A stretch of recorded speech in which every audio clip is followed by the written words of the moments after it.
CNN Presents, a weekly news magazine, continues now with The Investigators. Once again, here's Judy Woodruff. Imagine trying to protect your children only to find them taken away.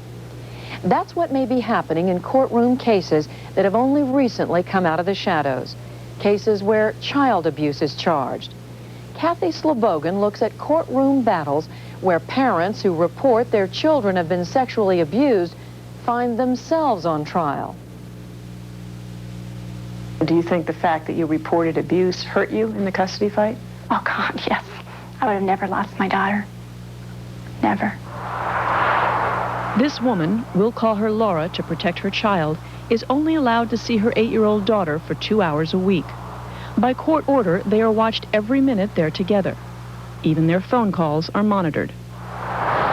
Such severe restrictions would not be unusual for a convicted child abuser. Only Laura has never been charged with abuse.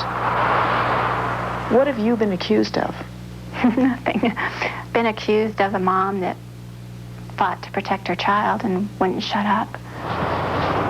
Laura, who lives outside Denver, is one of a growing number of parents, mostly women, accused of having an emotional disorder called PAS, Parental Alienation Syndrome.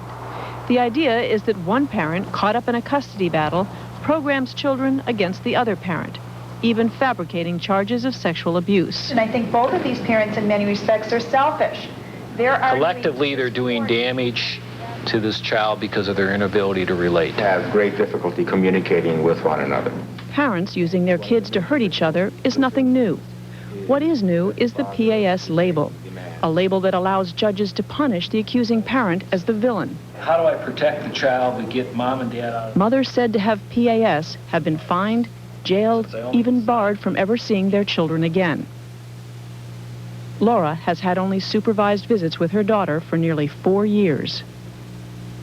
I'm not a mother. I can't be a mother.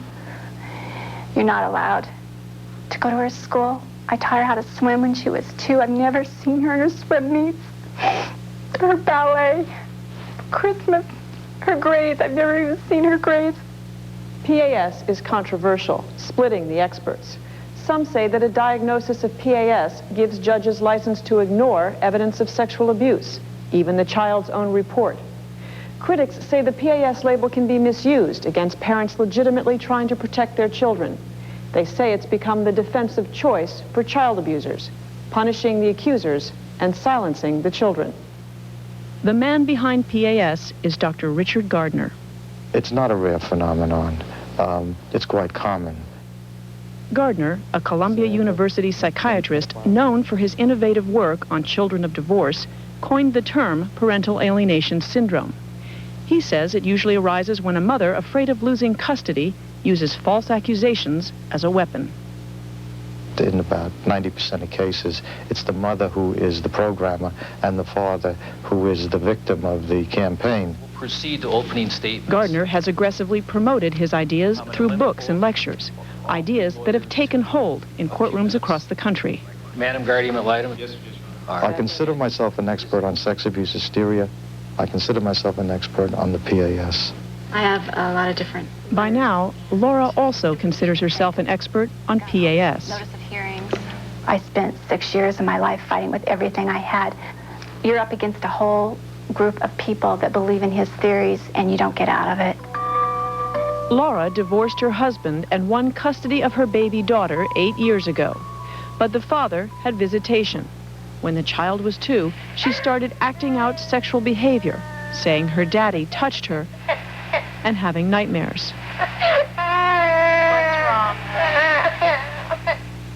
She'd arch her back off the bed and screaming out in the middle of the night, "No, Daddy, don't. Owie, owie, it's bad." Laura called the county social services. One psychologist there didn't believe the child and felt Laura had coached her. But a second psychologist concluded the child, quote, has either been sexually abused or has been exposed to sexual stimuli. Social services took that psychologist off the case.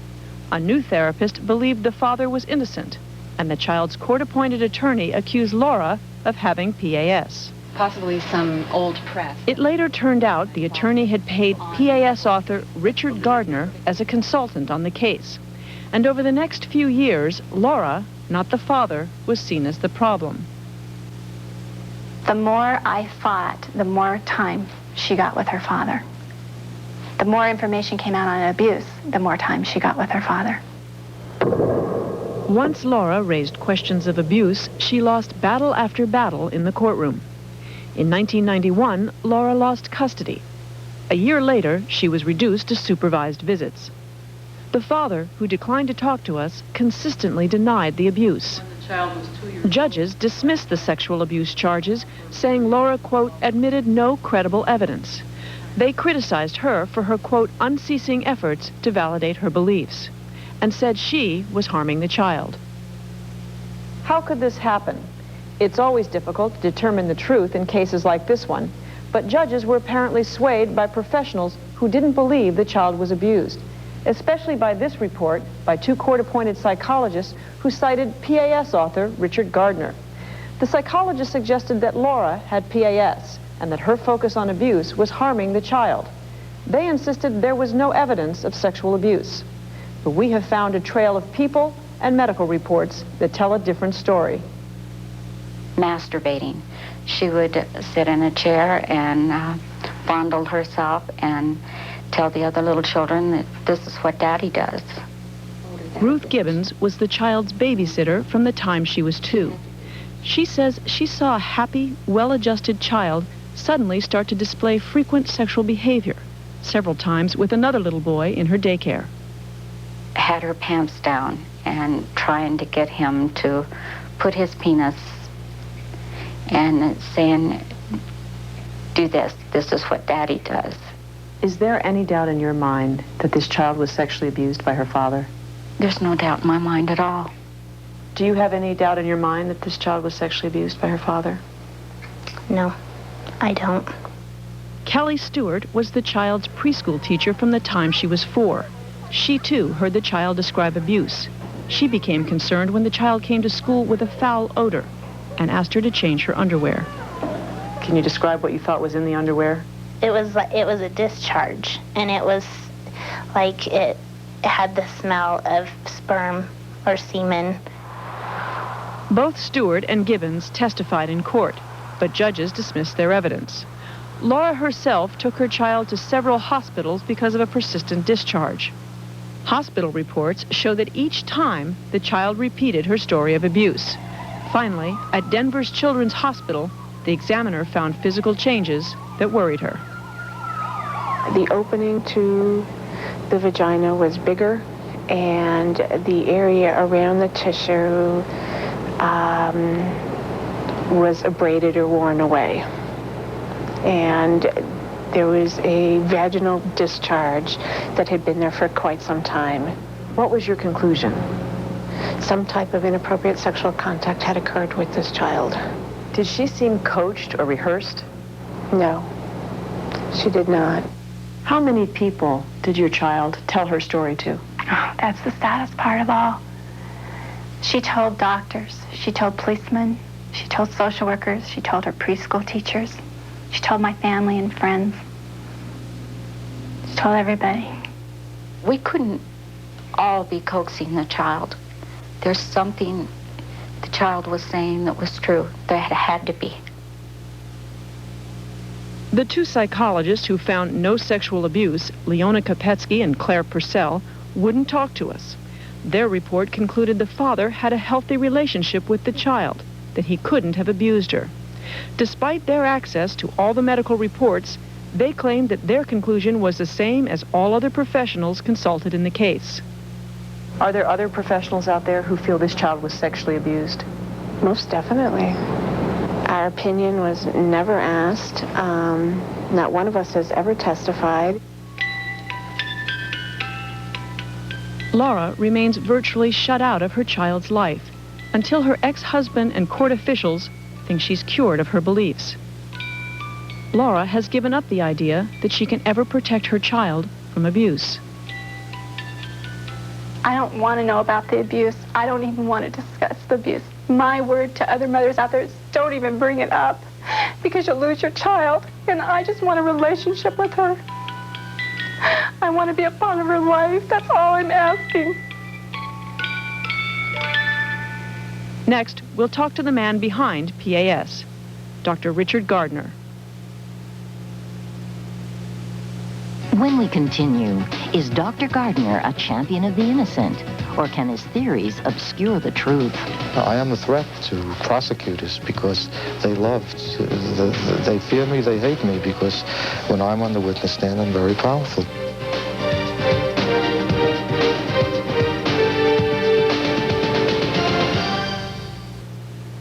When a parent accuses a spouse of sexually abusing their children, which side do you believe? That's at the heart of the emotional disorder we've been examining called parental alienation syndrome. Kathy Slobogan continues now with a look at the man behind the syndrome, Dr. Richard Gardner. When she was on the witness stand, did you see the side of her face or the back of her head? Dr. Richard Gardner is a one-man antidote to what he calls sex abuse hysteria. He has testified in sex abuse cases in more than 20 states. You will have a right to face your accuser in a court of law. We found him giving legal advice to an alleged abuser. Had she been seated in such a way that she could not see your face, then your lawyer would have an appealable point on that. Gardner makes as much as $400,000 a year from his court testimony and consultations. By his own admission, in 90% of the cases, he testifies there has been no sexual abuse. I am a threat to prosecutors because they they fear me, they hate me, because when I'm on the witness stand, I'm very powerful. Gardner has campaigned for convicted child molesters he feels are innocent. But I'm not a hired gun. I call the shots as I see them. Sometimes I say it's true, and sometimes I say it's false. Yes. Gardner condemns pedophilia, but his books also contain statements like, quote, all of us have some pedophilia within us, and, quote, we have to develop much more pity than scorn for the pedophile. But it's Gardner's work on parental alienation that disturbs many child abuse experts. I think there's a great deal of concern about Dr. Gardner's ideas, his publications, his formulas. He's not done any systematic research to test his idea, to see whether it's one that really is useful, and that there's a real danger when somebody just kind of goes promulgating their own ideas without subjecting them to research. Gardner himself admits that his theories aren't based on any scientific or clinical research, just his experience. His work on parental alienation isn't reviewed by peers. He publishes it all himself. What bothers his critics is that his theories form the basis for drastic punishments in many courtrooms. You have recommended things like fines and jail sentences for mothers who don't come around. Weekends in jail, a day in jail, just as a reminder to cut it out. You're destroying these children. Gardner believes children are badly damaged when one parent vilifies the other.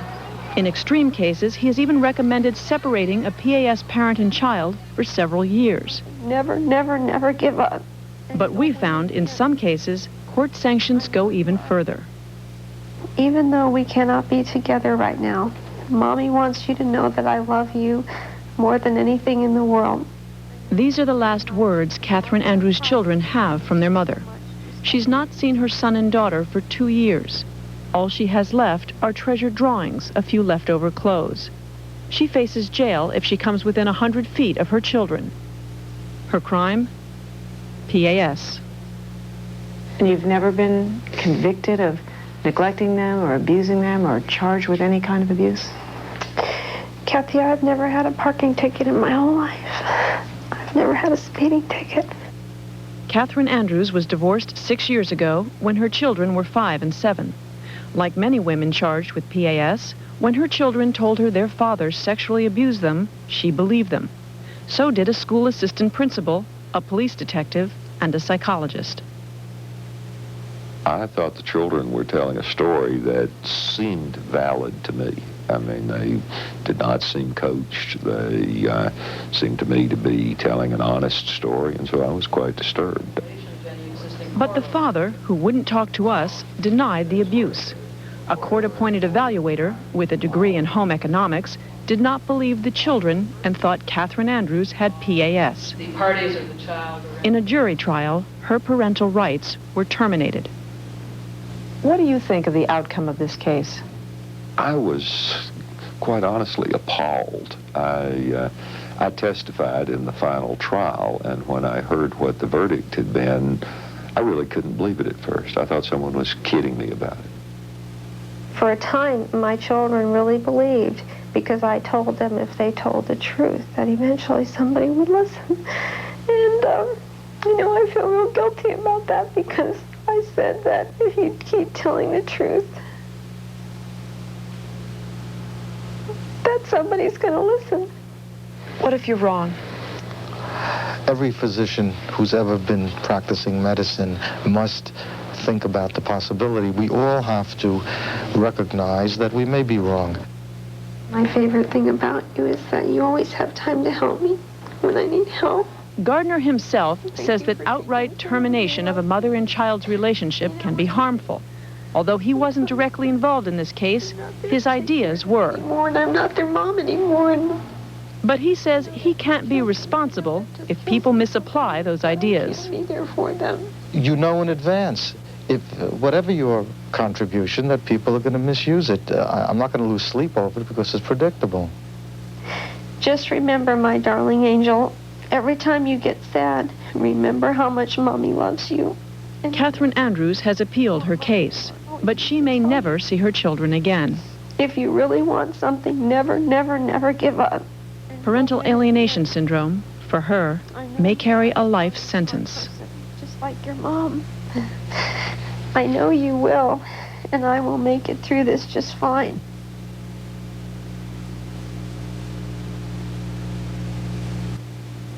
A final word about parental alienation syndrome, or PAS. Although reliable national figures don't exist, organizations that offer parents legal aid say they've had thousands of calls from parents accused of having PAS. In the end, it is often difficult to know who is telling the truth in these cases, but when there is a doubt, the question we raise tonight is this: does the PAS label punish a parent for believing the child?